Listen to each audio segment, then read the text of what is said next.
مترنما لا تنقضي أنت للروح دواء رمضان رمضان. Assalamualaikum warahmatullahi wabarakatuh.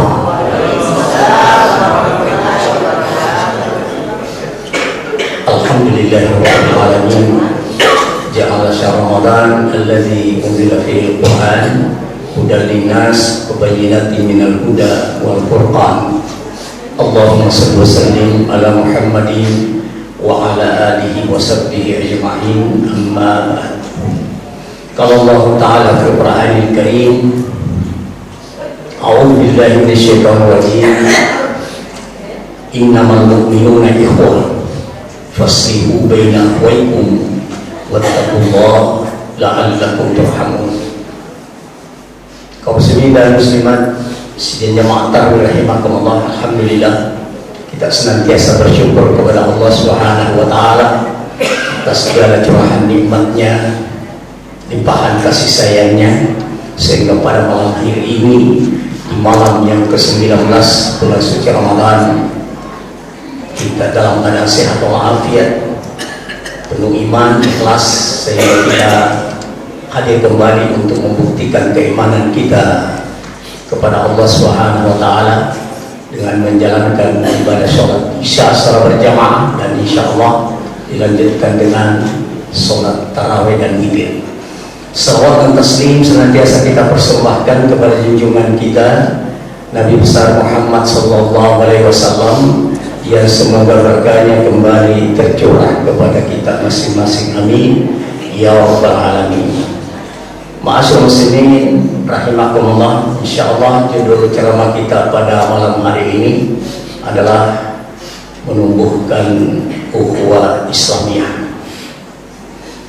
Ukhuwah yang dibangun dalam Islam itu ada 3. Ukhuwah insaniyah, yaitu bersaudara karena sesama manusia, dan ukhuwah wataniyah, kita bersaudara karena sebangsa dan setanah air, dan ukhuwah Islamiyah, itulah yang menjadi tema kita pada malam hari ini. Kita bersaudara, saudara se-Islam. Ukhuwah ini dalam ajaran agama kita itu sangat penting. Kenapa? Ketika ada hubungan persaudaraan yang putus antara satu muslim, itu yang menyebabkan seseorang tidak bisa mendapatkan surganya Allah. Sabda Rasulullah SAW dalam hadis beliau, la yadkhulul jannata qati'un, tidak bisa masuk surga orang yang memutuskan tali silaturahim. Di sini pentingnya yang disebut dengan ukhuwah Islamiyah. Kita tidak boleh mengatakan bahwa dia yang salah, kemudian dia yang jahat dan lain sebagainya. Pokoknya mau salah mau benar, putus tali silaturahim, dua-duanya tidak bisa mendapatkan yang namanya surganya Allah. Kenapa? Karena di dalam Al-Quran yang saya sampaikan tadi, surat Al-Hujurat ayat 10, innamal mu'minuna ikhwah, sesungguhnya orang-orang mukmin itu bersaudara. Faslihu baina akhwaykum, maka salihlah memperbaiki antara satu dengan yang lain. Wattaqullah, bertakwalah kepada Allah, la'allakum turhamun, semoga kamu mendapatkan rahmat dari Allah Subhanahu wa taala. Kemudian daripada itu, bahwa Rasulullah menyampaikan antara satu muslim dengan muslim yang lain itu, kata Rasulullah, adalah seperti satu tubuh. Jadi kita ini seperti satu tubuh. Iya.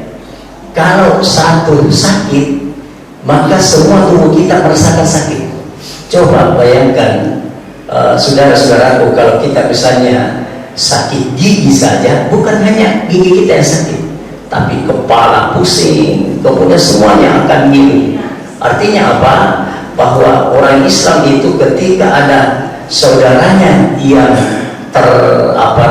teraniaya, ada yang terzalimi dan lain sebagainya, maka semuanya akan merasa sakit. Saya berikan contoh saja, kalau sekarang ini walaupun misalnya bahwa saudara-saudara muslim kita yang ada di Iran itu alirannya beda dengan kita Sunni adalah dia adalah Syiah, tapi kita rasakan itu. Tapi di sini saya mau sampaikan bahwa satu-satunya negara Islam di dunia yang berani menantang agresor dunia, yang mengatakan dirinya negara adikuasa, negara yang paling hebat dan sebagainya, dan tidak ada yang bisa membayangkan bahwa Iran itu bisa bertahan 2 hari. Tapi nyatanya sekarang sudah 8 hari masih sanggup untuk bertahan. Artinya apa? Bahwa di sini membukakan mata umat Islam yang lain. Mana saudara-saudara muslim kita yang lain memusuhi mereka?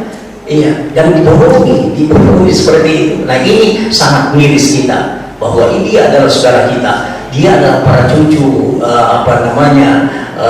Nabi kita Muhammad SAW, karena keturunan dari Ali bin Abi Thalib. Seperti itu, walaupun dia selalu dituduh bahwa dia adalah Syiah, dia adalah seperti ini dan sebagainya, ya, tetapi kita bisa buktikan dengan apa yang ada sekarang. Masih muslimin rahimahullah. Kemudian yang berikutnya Rasulullah juga menyampaikan begini, al-muslimu ahlul muslim. Orang muslim itu dengan muslim lain bersaudara semua. Ya, tidak boleh saling menzalimi. Jadi kalau ada orang yang saling menzalimi antara satu dengan lain, berarti dia tidak menumbuhkan ukhuwah Islamiyah.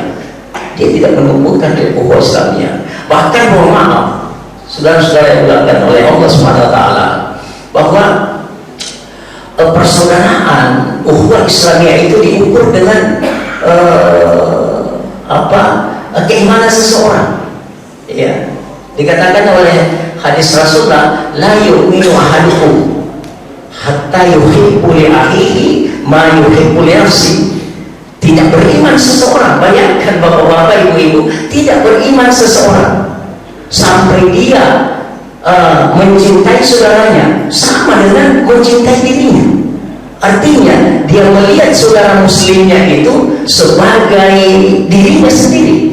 Kalau dia memperlakukan baik, berarti dia memperlakukan baik dirinya. Tapi kalau dia memperlakukan buruk kepada orang lain, berarti dia memperlakukan buruk untuk dirinya. Nah, masuk sini rahimahullah. Lalu sekarang, bagaimana caranya untuk bisa menumbuhkan yang namanya ukhuwah Islamiyah ini, supaya tumbuh ukhuwah Islamiyah? Yang pertama adalah harus adanya yang disebut dengan lapang dada. Ya, lapang dada. Ya, mungkin yang sering disebut dengan istilah-istilah anak kita sekarang adalah move on. Artinya kalau ada kesalahannya orang, yang kita cepat-cepat memaafkan. Itu namanya lapang dada. Artinya jangan kita benci dia, jangan kita iri dia, jangan kita dengki dia. Kalau ada yang namanya penyakit yang bercokol di hati kita, yang namanya iri, dengki, benci, jangan harap bahwa itu ada yang namanya ukhuwah Islamiyah akan tumbuh. Dan harus lapang dada. Ada saudara kita bersalah, kita maafkan. Kita maafkan karena memang orang yang bersalah itu dimaafkan. Dan kemudian salah satu daripada fungsi ibadah puasa kita yang kita tunaikan sekarang ini, bulan Ramadan ini, dan mendapatkan nilai yang paling tinggi di sisi Allah, yaitu takwa. Salah satu tandanya adalah wal'afina linnas. Ya, artinya orang yang berhasil puasanya itu adalah orang yang bisa memaafkan orang lain. Memaafkan orang lain. Ya, nah sekarang bagaimana caranya untuk memaafkan orang lain? Lupakan kejahatannya. Iya, lupakan kejahatannya dan ingat kebaikannya. Jadi lupakan kejahatannya, ingat kebaikannya. Dan kemudian yang kedua, lupakan kebaikannya kita kepada dia dan ingat kejahatan kita kepada dia.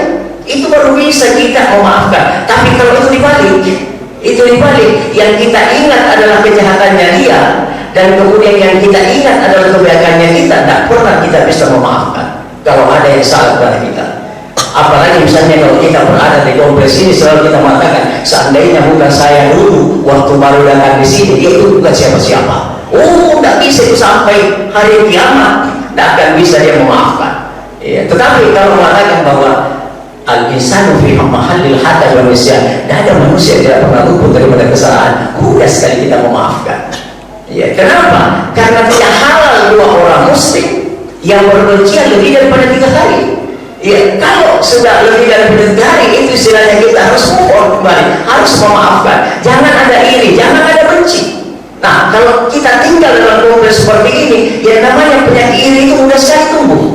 Apalagi kalau misalnya kehidupan kita sama mungkin penghasilan, sama mungkin jabatan, sama mungkin kita pegawai dan sebagainya. Tiba-tiba kalau kelihatan dia misalnya kehidupannya lebih mapan daripada kita, disitulah timbul iri.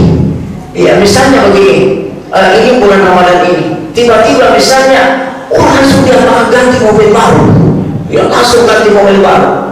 Nah, kalau ada penyakit iri di dalam hati kita, ini bermasalah besar. Boleh saja dia ganti mobil baru, tapi ini tidak bisa diri. Kalau kita tidak iri, kalau detak jantung kita tetap normal, stabil, berarti kita tidak ada iri. Tapi kalau kita begitu lihat itu mobilnya yang baru, langsung detak jantung ini berubah dan tensi naik, nah itu masalah besar. Itu sangat bermasalah. Nah itu jadi kalau mau mengukur, nah kemudian kalau dari situ lahirlah penyakit yang lain, sehingga timbul fitnah kadang-kadang. Memang dia bisa begitu. Kenapa? Karena baru saja dia promosi jabatan ke tempat yang basah, ujung-ujungnya adalah mengurus orang korupsi. Padahal mungkin gajinya yang ditabur dan sebagainya, kan tidak pernah juga sampaikan kepada kita bahwa saya itu nabung begini. Mungkin kita makan apa yang di selama ini dengan bermewah-mewah, cekodinya banyak dan sebagainya. Kalau dia tidak sederhana saja, akhirnya dia bisa nabung dan dia bisa ganti mobilnya. Nah ini perlu kita pahami. Maksudnya rahimahullah, supaya kita mudah untuk memaafkan orang, mudah untuk tidak iri dan sebagainya. Ada doa itu dalam Al-Quran. Doa dalam Al-Quran Karim, yaitu surah Al-Hasyr ayat 10. Dan ini doa terkenal sekali. Ya, itu biasa kita baca, Rabbana ighfir lana wal ikhwanina alladzina sabaquna bil iman wa la taj'al fi qulubina ghillan lil ladzina amanu Rabbana innaka ra'ufur rahim. Ini kita bisa baca doa ini. Apa artinya? Ya Allah, ampunilah dosa-dosaku, ampunilah dosa-dosa saudaraku, ampuni dosa-dosa saudaraku. Artinya kita bisa memaafkan dia. Kemudian jangan jadikan hati ini untuk ada kebencian kepada saudara-saudara kami. Iya. Kemudian ya Allah, Engkaulah Maha Penyantun dan Maha Penyayang. Masya Allah, rahimahullah. Jadi kemudian ada sahabat Rasulullah namanya Amr bin As, itu pernah heran. Kenapa? Ada jamaah yang terlambat datang, itu wudhunya terburu-buru sehingga belum kering wudhunya. Tetapi Rasulullah mengatakan ketika masuk itu telah masuk penghuni surga. 3 hari berturut-turut selalu terlambat dalam salat berjamaah, tapi selalu Rasulullah mengatakan sudah datang penghuni surga. Nah, Amr bin As bertanya, artinya mau menyelidiki, datang pura-pura bahwa ada persoalan di rumahnya lalu bermalam di rumah tersebut. Dia lihat, malamnya dia tidak bangun tahajud, malamnya dia tidurnya ngorok dan lain sebagainya. Kemudian paginya dia tidak tidak Tuhan dan sebagainya. Hanya saja dia datang sholat berjamaah seperti biasa. Lalu 3 hari diselidiki, apa keistimewanya orang ini? Ya, lalu dia tanya, Pak, saya mau tanya, apa keistimewanya Bapak sehingga ditunjuk oleh Rasulullah sebagai penghuninya surga? Tidak ada masalah, begini-gini saja kehidupan saya. Dia bilang kira-kira ada yang amalan yang Bapak tidak lakukan, yang Bapak lakukan dan kami tidak lakukan. Dia katakan begini, yang saya lakukan selama ini, sebelum saya tidur, saya duduk-duduk di tempat tidur saya, kemudian saya mohon kepada Allah, ya Allah, jika sekiranya ada orang yang bersalah kepadaku dari pagi sampai malam hari ini, maafkan ya Allah, ampuni dosa-dosanya, karena saya sudah maafkan dia. Coba bayangkan, kira-kira Bapak Ibu kalau ada kesalahannya orang lain kepada kita, masih bisa kan juga kita, ya Allah, maafkan kesalahannya karena saya sudah maafkan.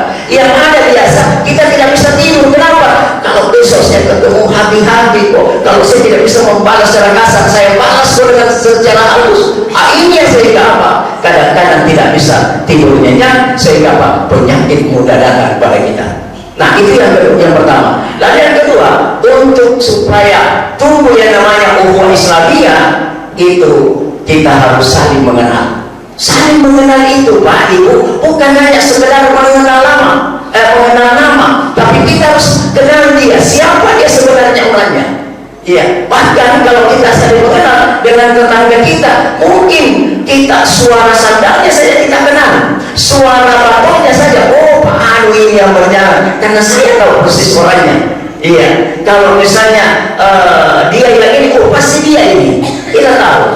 Nah itu orang yang dikatakan menumbuhkan ukhuwah di dalam kehidupan tetangganya. Tapi yang terjadi sekarang ini mungkin dalam kehidupan modern, kita bertetangga, suara sendok di belakang saling kedengaran kalau kita makan, bau-bau tumis-tumis makanan kita saling kita rasakan, tapi kita tidak kenal siapa orangnya. Nanti ada orang cari, oh ada orang, nggak tahu saya sudah lama tidak tahu orangnya. Padahal dia, kenapa? Karena pagi kita tinggalkan rumah, kemudian nanti kita datang di rumah lagi pada sore hari, dan kemudian pagi begitu saja terus. Padahal ukhuwah Islamiyah itu mewajibkan untuk kita saling kenal. Ya, jangankan mungkin saling kenal nomor sepatunya, saling kenal warna kesukaannya, saling kenal, itu namanya kenal. Dia tahu persis siapa orangnya. Itu baru bisa tumbuh yang namanya ukhuwah Islamiyah. Kalau hanya sekedar berkenalan biasa saja, siapa namanya itu biasa. Nah kemudian yang berikutnya adalah supaya tumbuh yang namanya ukhuwah Islamiyah adalah saling memahami.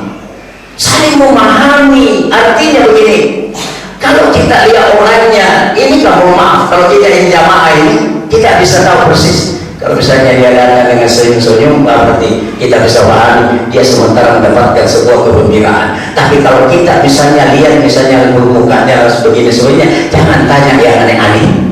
Jangan tanya kenapa, karena bisa dia marah karena apa? Ada sesuatu yang membuat hatinya dia tidak senang. Itu namanya saling memahami. Dan kemudian kalau ada hal yang disampaikan yang tidak enak kita dengar, pahami dia.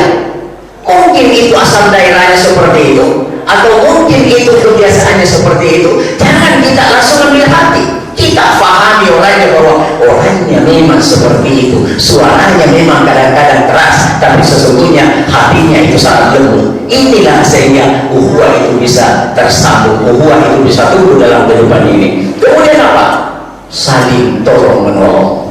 Itu yang namanya ta'awun. Kalau dalam Al-Quran surah Al-Ma'idah ayat 2 itu dikatakan ta'awanu 'alal birri wa la ta'awanu 'alal ismi wal 'udwan. Jadi tolong menolong kalian dalam kebaikan dan takwa, tapi jangan tolong menolong dalam namanya permusuhan dan dosa. Kalau ada orang yang melakukan kebaikan, kita tolong dia, kita bantu dia, kita bantu dalam kebaikan.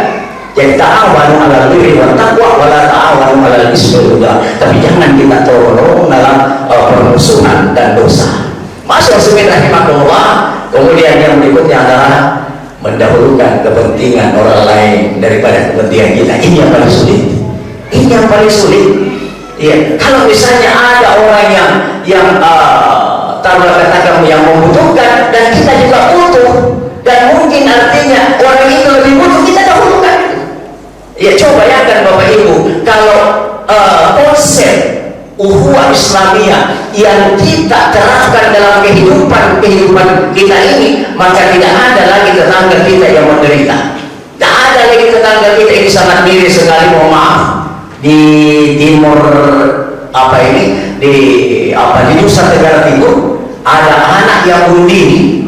Ada anak yang bunuh diri hanya karena tidak bisa membeli buku dengan alat tulis sebanyak Rp10.000. Ya, ini kan artinya dia tidak bisa melihat bagaimana tetangganya, dan itu mungkin, mohon maaf kalau misalnya dia beda agama misalnya, kita itu bukan persoalannya.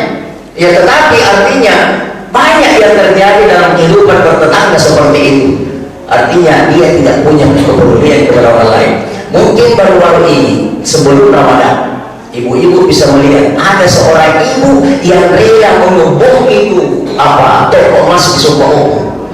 Dia rela mengebom itu toko emas di Sumpah. Kenapa? Karena dia butuh uang, lalu dia larikan itu emas kurang lebih 1 kilogram. Ya, dan nilainya itu ada lebih 2 miliar. Dan kemudian ditangkap, digebukin sama massa. Ini kenapa terjadi? Karena ada kebutuhan di sana. Salahnya siapa? Saya mengatakan bahwa bahwa itu jangan kita salahkan pun, tapi kita salahkan ini di mana tetangganya, di mana orang muslim yang lain. Kenapa dibiarkan itu hidup dalam keadaan seperti itu? Biasa kita lihat, mohon maaf, mungkin ada orang, saya tidak mengatakan ibu-ibu ya, ada orang di supermarket dan lain sebagainya, itu sampai dia menggunting barang-barang dia, dikantongi dan sebagainya, dan dia ditangkap, dipermalukan lagi di situ. Siapa lagi yang salah? Ini Islam secara keseluruhan. Karena apa? Dia membiarkan saudaranya dalam keadaan kelaparan, dia membiarkan saudaranya dalam keadaan dia punya apa-apa. Oleh karena itu saudara-saudaraku, bahwa betapa indahnya ketika kita menumbuhkan nilai-nilai ukhuwah Islamiyah, sehingga ukhuwah Islamiyah itu akan tumbuh ketika kita bisa membuka lapan-lapan dada kita, kemudian kita mengenal saudara-saudara kita, lalu kita saling tolong-menolong dan saling memahami, dan kemudian saling mendahulukan kepentingan orang lain daripada kepentingan kita. Artinya apa? Bahwa kalau memang ada sesuatu yang bersamaan dan orang itu lebih butuh, maka kita akan dahulukan mereka. Nah, ini luar biasa, dan inilah yang disebut dengan orang-orang yang akan selamat kehidupannya di dunia dan selamat juga kehidupannya di akhirat. Mudah-mudahan ini bermanfaat, dan mudah-mudahan kita semua menjadi orang-orang yang dipersaudarakan oleh Allah Subhanahu wa Ta'ala, sehingga kita menjadi hamba-hambanya Allah yang senantiasa diberikan petunjuk untuk kehidupan dunia dan diberikan petunjuk untuk kehidupan akhir kelak. Demikian, mudah-mudahan bermanfaat. Terima kasih atas segala perhatiannya, dan mohon maaf atas segala kekurangannya. Subhanallahumma bihamdik, asyhadu an la ilaha illa anta, astaghfiruka wa atubu ilaik. Assalamualaikum